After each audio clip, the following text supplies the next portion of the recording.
Thank you for joining Wars of the Roses. As we continue with Part 7, Metamorphosis of the Legend of Isis, Book 1, Ancient Mysteries from Secret Societies of All Ages, Volume 1 by Charles William Heckethorn. 6. Metamorphosis of the Legend of Isis, 68. Spread of Egyptian Mysteries.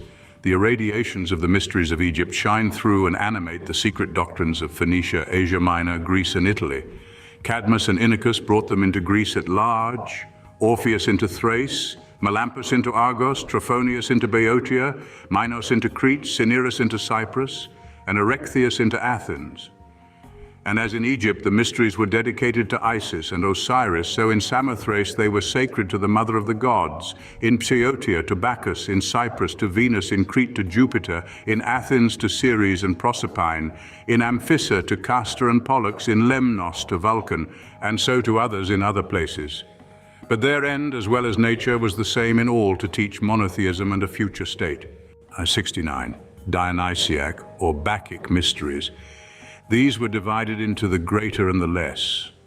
The latter were celebrated every year at the autumnal equinox, and females were admitted to them, wearing the creative emblem suspended round their necks. They ended with the sacrifice of an unclean animal, which was eaten by the worshippers. Then aspirants and initiated proceeded with sacred dances towards the temple. The caniphoroi, carrying golden vases full of the choicest fruits, were followed by the bearers of the creative emblem, who were furnished with long poles and were crowned with ivy, a herb sacred to Bacchus, or the sun personified. Now came other celebrants, habited as women, but performing all the repulsive actions of drunken men.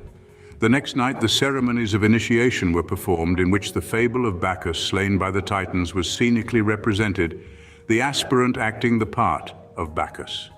The greater mysteries were celebrated every 3 years at the vernal equinox, in the neighborhood of a marsh, like the festival of Sais in Egypt. On the night preceding the initiation, the spouse of the Hierophant sacrificed a ram. She represented the spouse of Bacchus, and when seated as such on the throne, the priests and initiated of both sexes exclaimed, "Hail, spouse! Hail, new light!" The aspirant was purified by fire, water, and air, passing through trials similar to those described elsewhere, for example, 42, and finally was introduced into the sanctuary crowned with myrtle and dressed in the skin of a fawn. 70. Sabazian Mysteries.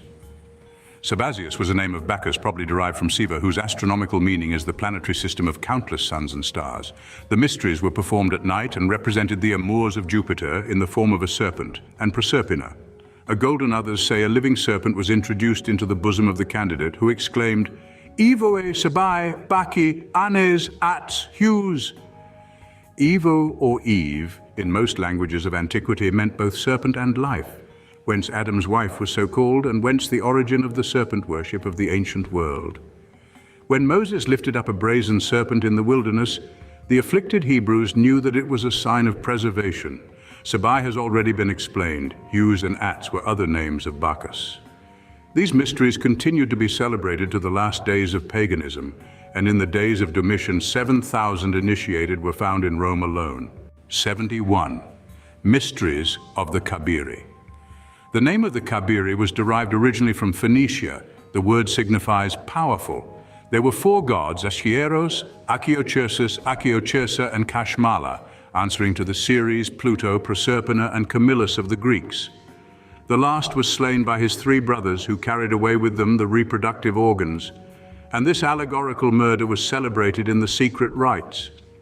Camillus is the same as Osiris, Adonis, and others, all subject to the same mutilation, all symbolizing the sun's loss of generative power during winter. The chief places for the celebration of these mysteries were the islands of Samothrace and Lemnos. The priests were called Corybantes.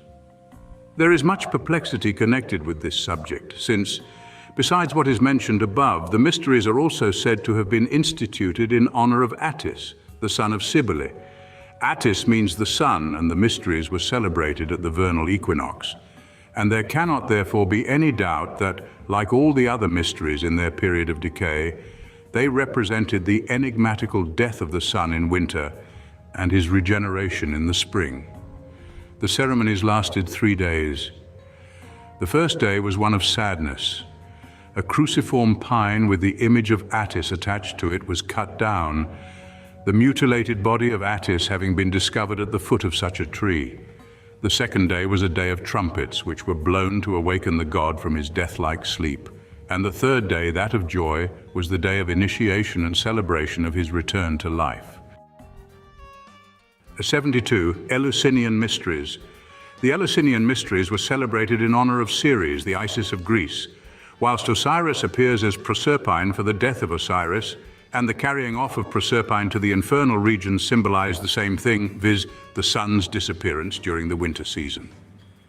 The mysteries were originally celebrated only at Eleusis, a town of Attica, but eventually extended to Italy and even to Britain.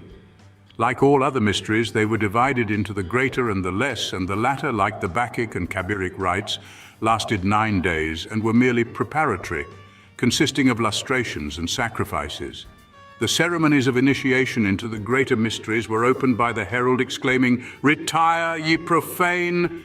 A flat piece of wood, such as in England is called a whizzer or bull roarer or a wheel, was whirled round at the same time so as to produce a roaring sound. For a curious parallel, see miscellaneous societies. The aspirant was presented naked to signify his total helplessness and dependence on providence. He was clothed with the skin of a calf. An oath of secrecy was then administered, and he was asked, "Have you eaten bread?" The reply was no. Proserpine cannot return to the earth because she has eaten of the fruit of the infernal regions. Adam falls when he tastes of earthly fruit. "I have drunk the sacred mixture. I have been fed from the basket of Ceres. I have labored. I have entered into the bed." That is to say, he had been placed in the pastes, in which the aspirant for initiation was immured during the period of his probation. He was then made to pass through a series of trials, similar in character to those adopted in other mysteries, after which he was introduced into the inner temple, where he beheld the statue of the goddess Ceres, surrounded by a dazzling light. The candidate, who had heretofore been called a mystis or novice, was now termed epoptes, or eyewitness, and the secret doctrine was revealed. The assembly was then closed with the Sanskrit words, Conxum Pax. According to Captain Wilford, the words Kancha Umpaksha, of which the above is a Greek corruption, are still used at the religious meetings and ceremonies of the Brahmin, another proof, if it were needed, that the mysteries are of Eastern origin. Kancha signifies the object of our most ardent desires.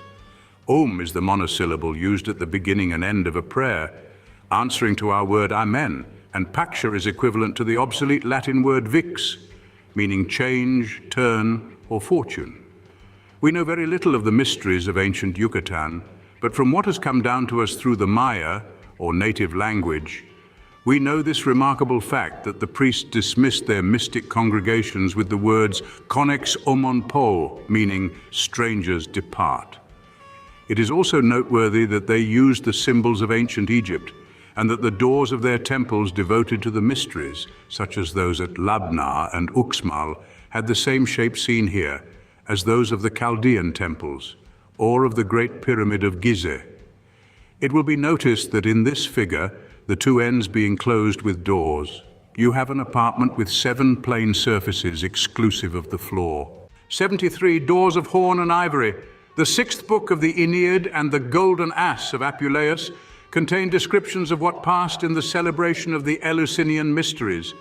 In the former work, Aeneas and his guide, having finished their progress through the infernal regions, are dismissed through the ivory gate of dreams.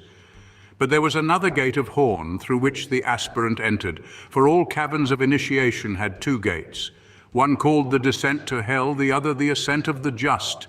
The ancient poets said that through the gate of horn issued true visions, and through the gate of ivory false.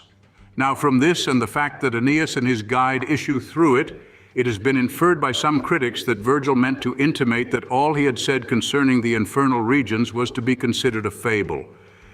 But such could not be the poet's intention. What he really implied was that a future state was a real state, whilst the representations thereof in the mysteries were only shadows. The ivory gate itself was no other than the sumptuous door of the temple through which the initiated came out when the ceremony was over. 74. Suppression of Eleusinian mysteries. These mysteries survived all others. They shone with great splendor when the secret worship of the Cabiri and even of Egypt had already disappeared, and were not suppressed until the year 396 of our era by the pitiless Theodosius the Great, who, in his zeal for the Christian religion, committed the greatest cruelties against unbelievers. 75. The Thesmophoria. The term signifies a legislative festival and refers specially to the symbolic rites forming part of the festival consecrated to Ceres, who was said to have given to the Greeks sound laws founded on agriculture and property, in memory of which chosen women in the solemn processions of the Thesmophoria carried at Eleusis the tablets on which the laws were written, hence the name of the festival, which was one of legislation and semination. We have only fragmentary notices concerning these festivals, though we derive some information from Aristophanes' Thesmophoria Zeussae, which, however, is very slight, as it would have been dangerous for him in alluding to these mysteries to employ more than general and simple designations. We discover, however, that they were celebrated in the month of October and lasted 3 or 4 days. Females only took part in them, and it was death for a man to enter the temple. Every tribe of Athens chose 2 females, born in wedlock and married, and distinguished for virtue. The men who possessed a capital of 3 talents were compelled to give their wives the money necessary to defray the cost of the festivals. For 9 days also there was to be total forbearance between married couples. For the Thesmophoria not only had reference to agriculture, but also to the more intimate relations between man and wife. As Ceres, or the earth, mourned for the absence of Proserpine, or the sun, so the Athenian women mourned during the celebration for the absence of the light of love. 76. Aim of Grecian mysteries more moral than religious. The object of the initiation into the mysteries of Greece was more moral than religious, differing in this from the Indian and Egyptian mysteries that were religious, scientific, and political. For at the time of their introduction into Greece, science had ceased to be the prerogative of the few. The political life of that country had stirred up the energy of the people and made it the architect of its own greatness. We therein behold already the dawn of a new era, the decay of the ancient nature worship, and a tendency to, and endeavor on the part of mankind after, inquiry and free striving to overcome nature, which is diametrically opposed to the spirit of antiquity, which consisted in the total resignation and surrender of the individual to the influences of the all. Pythagoras was one of the first representatives of this new tendency. He divided his followers into exoterics and esoterics. After his death, the latter joined the Orphic League, so called after the fabulous singer Orpheus. The hymns attributed to him were probably composed by Onomokritos, circa 516 BC. They breathe the spirit of what in modern phraseology would be called pietism, though representing the worship of Dionysius instead of that of Christ. The Orpheothelestes, as the vagabondizing priests of the League were styled, became notorious as mountebanks and cheats. Thank you for watching, and please don't forget to share, like, subscribe, and comment, and if you can, please consider donating to Wars of the Roses. Links to PayPal and Patreon are in the description. Thank you so very much.